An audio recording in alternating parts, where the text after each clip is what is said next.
Good morning. It's afternoon now. When Luke asked me to talk about fatherhood, I wanted to say no.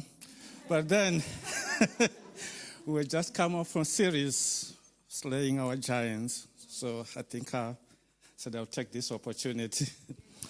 Okay, I'm going to talk about Job. I know Job, we know most of it because of his suffering. Yeah. Okay, before I go there, in society we have got so many respects for our fathers, and like what Luke has said earlier on, looking at your first child,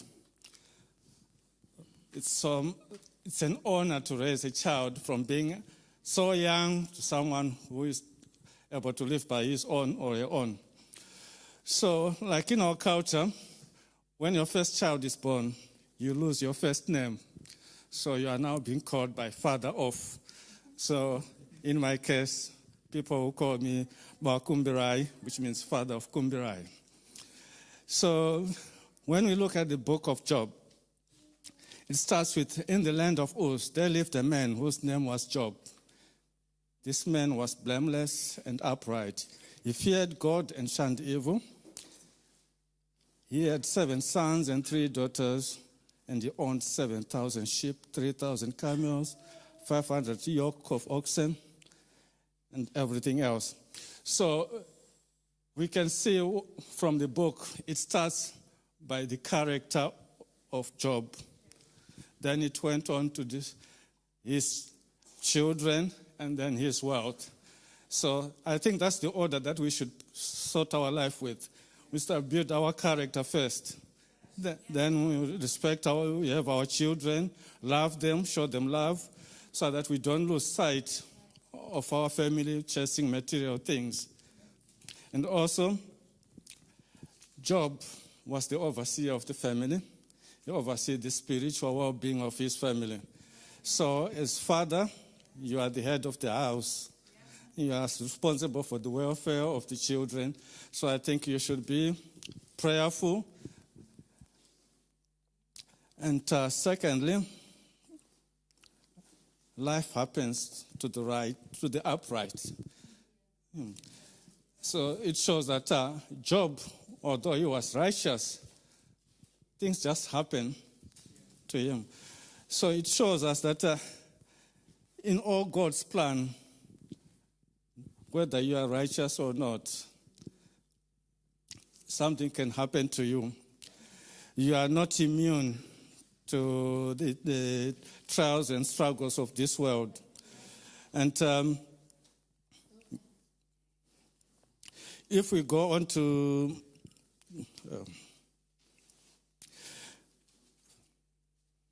amid all the chaos there is that Job was facing, there was a way out.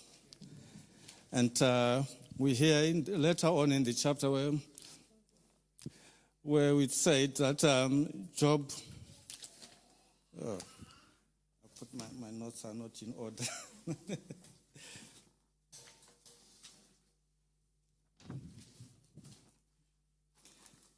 I was saying life happens to the upright. So amid all the chaos, there is hope. There is a window for all those things that have happened to Job. At the end, he came to realize, I know when we are faced with troubles and all the things of this world, we start to say, why me? Why me? So who do you want those things to fall on? Should fall on somebody else. But it's there for God's plan. And at the end, Job said, I had heard you only by my ears, but now my spiritual eyes see you. So after all this that had happened to Job, he didn't sin against God, but he had just said, now I have seen you. You have not heard, but you have seen him. So that's what we are in a position to look for in our lives. We want to see things happening. We see God transforming our lives.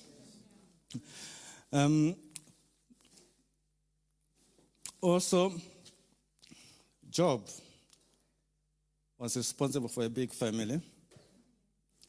We are told he had 10 children. Those 10 children, they were adults, isn't it?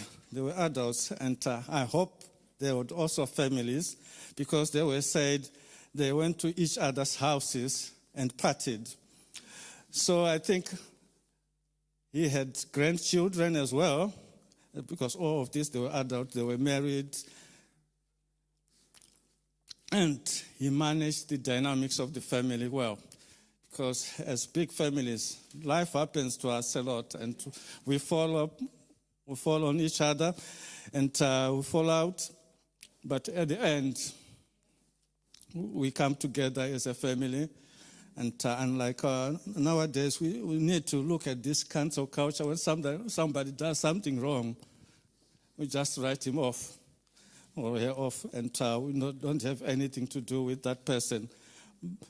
But Job tells us, with all this management of his family, having them get together so often, I think he was a good leader and a good father. And it shows also that there is no retirement in fatherhood. You are a father for life. And you should continue praying for your children, even if they are adults. And also, for us who are middle-aged, I think also the way we treat our fathers, our children are looking at how we are treating our fathers. So if we are treating our fathers badly, I think there is a chance that they will treat you badly. And also in that, we have situation where we have generation cases. There's something, bad habits that we start. I think they've been started by someone up the line. And we should be careful not to start our own in this generation. Also, we need to pray for our children. As a father said before, you are the priest of the house. When you pray for your children, you need to pray them often and regularly.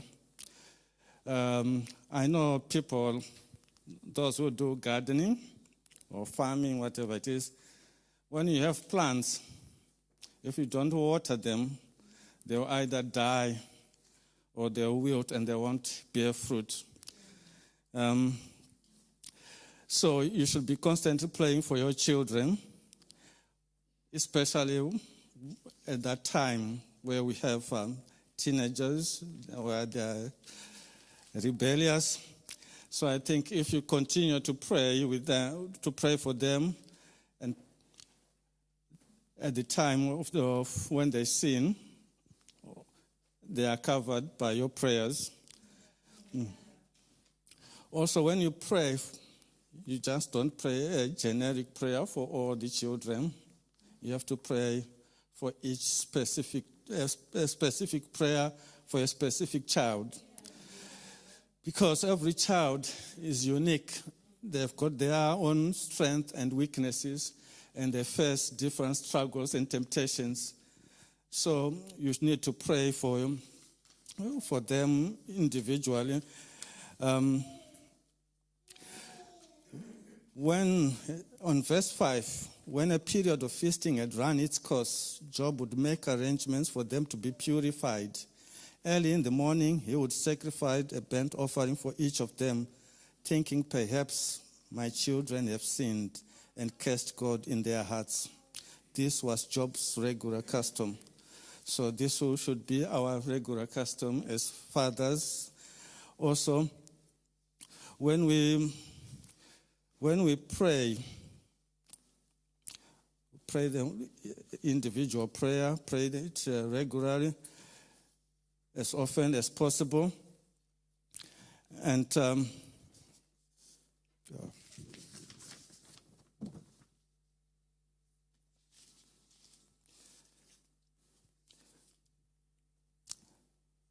As a Grace Church, we are a family of our own. We have the leaders, we are the fathers of this house. Also, we have all other leaders of the various departments of this church. They are deemed fathers of those areas. And each and every one of us is responsible for discipling someone or some way. So in effect, we are all fathers. So we should be praying for each other regularly and very often. By that, we should want to be known as the Church of Sheffield, where the people know God. And we should be prayerful. And I don't know what will happen if we don't pray, but when we pray, everything happens, and we start to see things happening in our church, and all the prophecies that we are looking for will be fulfilled.